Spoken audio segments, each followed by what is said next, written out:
Okay, everybody, Stephen Key here, and I have a very, very special guest, Elias, from all the way from where? Michigan. Well, thank you for coming on inventRightTV. We met a couple years ago, isn't that correct? We did at the National Hardware Show. My name is Elias Amash. I'm with Grip On Tools. We're an importer of quality hand tools. And let's talk about inventors for a minute. Do you love them or they drive you crazy? I love inventors. We need more and more new stuff. New stuff is what drives our business. All right. Now, products go in and out of the market fairly quick now. So how important is having new innovative products to bring to market? More important than ever before because the product life cycle is shorter and shorter, as you just alluded to. All right, one last question. Patents. Let's talk about patents. Everybody's worried about patents. Are they important or not? They are, but they're not. It's a long and complicated question. The answer is they're important for some people. For me, they're not. I'm happy to look at all inventions, whether they're patented or not. And you were so kind and so open and transparent that I remember you. And I remember your products too, because you have this wild green. Your product line has a green to it, doesn't it? It does. It's very flamboyant. It's designed to evoke an emotion and be memorable, because in business you're either memorable or forgettable, right? Well, it works because I remembered you in your product line. And the name of your company is Grip Tools, correct? Yeah, Grip, and we also go by Grip On Tools as well. Okay. So let's talk a little bit about your company because you have a large product line, don't you? How many products do you carry? We got about 1,000. We're very diverse. Yes, sir. And that's everything from hand tools, household. It's a pretty wide range, isn't it? It is very wide range, designed on purpose to create that diversity. If one product line isn't working, we still have something else. Well, you do. Well, first of all, let's talk a little bit about your company, because sure. You've got a beautiful website, and we're going to link down below, and we're going to show your website during this video. But it sounds like you have a good understanding of customer service. You have a good understanding of your customers' needs, supply chain. Seem like you're fairly, I mean, I wouldn't say fairly, you're very innovative in all different areas. Is that true? And where did that come from? Well, it is true, I think. I hope it's true. I think innovation is key, as you just said, not just in products, but in services, customer service, as you talked about, especially in today's age, where everything is becoming online and people aren't talking to people. But at the end of the day, I do feel that people make or break a company. We can talk about innovation. I love innovation. I love new products, but you have to have the employees and the quality people to make all of these innovations change. Nothing matters if you don't have the right people. It always starts with culture and the right people. So I want to make sure I emphasize that. Now, as far as the innovation, yeah, if you don't evolve and adapt, you get left behind. And the things that worked in the past, they're not going to always work in the future. There's so many industries that are happening right now where there's so much disruption, whether it was Amazon or whether it's, Uber and Lyft. I mean, I could go on and on with all the disruptive industries. But yeah, you have to innovate and change all the time. So how do you, what type of input do you get to innovate? I know you're probably listening to your customers. You probably look at reviews. You get feedback, what's working, what's not. How else do you innovate, especially with new products? I mean, how do you know when you see a new product that, hey, this is going to really solve my customers' problems or needs? How do you do that? Oh, that's a really good question. It's really hard. It takes a lot of time and energy, shop a lot, go to a lot of different stores to get ideas, just always trying to look for new ideas. And I go to all the Home Depots, the Lowe's, the Menards, every store I can, TJ Maxx, anything you can think of, just trying to find ideas to spark something new. It's a lot of brainstorming. It's a lot of hard thinking to come up with new ideas, but it does pay off. It's also finding new niches. You've heard the saying, there's riches and niches. It's always trying to find a new little niche where maybe we can make a profit, and more importantly, where our customer can make a good margin. So it's always our philosophy is to bring the customers new products and new product lines to help them increase their bottom lines. Okay. If we are improving their bottom lines, we're in the solutions business.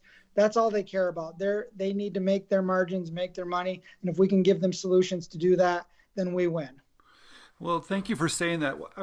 You know what's really interesting, that you're not sitting in your office. You're going down to the retailers. You're probably talking to managers. Yes. You're looking at the store Yes. shelves. You're looking at the competition. You have to stay in touch, don't you, with all those different aspects? Indeed. I mean, just sitting behind a desk. And that's what was hard about 2020 with COVID. It's kind of like, face to face always works better. Going to see people, like, you can look at a car online and you can say, oh, look at that. I'm going to build this Mercedes or whatever you drive online. And you pick a color. But when you see the color in person, it is completely different than what you picked. So you have to see, feel, and touch and get face to face and see those things face to face. Yes. Okay. Well, it looks like COVID's coming to an end. How's that going to change your life a little bit, or your business? Well, my business was very good last year. I believe that's because everybody was home fixing things and doing stuff around the house. So as far as business, it did not impact us or hurt us. It helped us. I mean, if you look at Home Depot and all these places, I mean, their stock is way up. Everybody's up that's in the home business because everybody was at home. COVID coming to an end, that's a good question. We're business as usual, and we just try to keep our philosophies is the same as possible, always consistent. Okay. You're in a lot of retailers, aren't you? A lot. Yeah. Yep. We are. Yes, we are.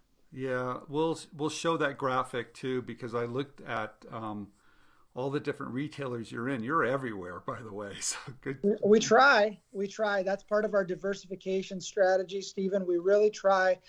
An old man a long time ago taught me something that I'll never forget. He said, it's better to have 10 dimes than $1, because if I lose a dime, I still have 90 cents. If I lose $1, I lose it all. So part of our strategy is diversify with products, diversify with different customers, different industries, and just be there. So when something happens, we're still okay. I like that philosophy. We tell a lot of inventors it's always a numbers game, that you need to come up with a lot of ideas. And if you put all your hopes and dreams into one idea, probably not the right strategy. Now, when I met you, I had asked you a couple questions. I'm going to ask those again because I think they're very important for everybody to hear. You work with inventors too occasionally, don't you? We do. We get people inventing and sending us stuff all the time. So we're going through what they send us. We look at everything, but everybody thinks always that their invention is the greatest thing, because of course they're biased. They invent it, but it doesn't matter what I like or what somebody else likes. What matters is what sells, and taking the emotion out of it. One thing about coming up with a new product, you got to not put your emotion to it. Emotion causes mistakes, and in business you can't afford to be emotional. So it doesn't matter if I like it. It matters what sells. So how do you do that when you see something that comes in, either your idea or maybe from the outside? How do you make that determination if that's going to be something you want to carry? It's a great question. So you got to do a lot of research. I take 5, 10 customers that I respect. I say, what do you think of this? This is what the retail would be. And we work backwards. I ask some of my employees here. We just do a lot of surveying, and then you get a feel based on that. But just for one person to determine is very, very hard. Again, and it also depends on that price point, because everything, if it's at the right price, will sell. But the retailer has to make a margin. I have to make a margin. So it's got to be this thing that fits into the formula. Okay, great. So once you see something, you maybe get a read from a retailer. Cost, you just said, is extremely important. Is that the next step? Take it over or show it to one of your manufacturing facilities over there? Yeah. Try to get a rough estimate, because the first question is, that looks great, but what's the price? Well, I got to tell them the price. So here's what the retail is going to be. Here's what your margin is, because they always want to know, what's my margin? I mean, that's the first question. What can I make on it? It doesn't matter if I'm not making any money. If I sell 1 billion of these, I need to know what I'm going to make. So you got to try to give them a rough estimate and get a good gauge based on the cost, because cost does matter. Unfortunately, it's part of the quality, service, price component. All right, let's talk about patents for a minute. I asked you that question last time I saw you, and I love you played both sides of it. You said sometimes they matter, sometimes they don't. Okay, it's true.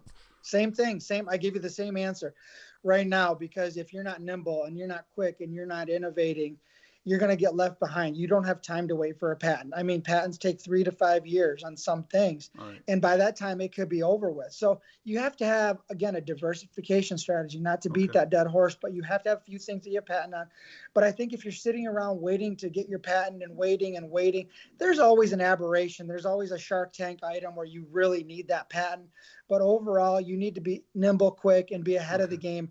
And you don't want to wait 4, 5, 10 years for a patent. And then somebody just knocks it off by changing it just a little bit. Then it's not worth your time. All right. Thank you for saying that. That's reality here. Thank you.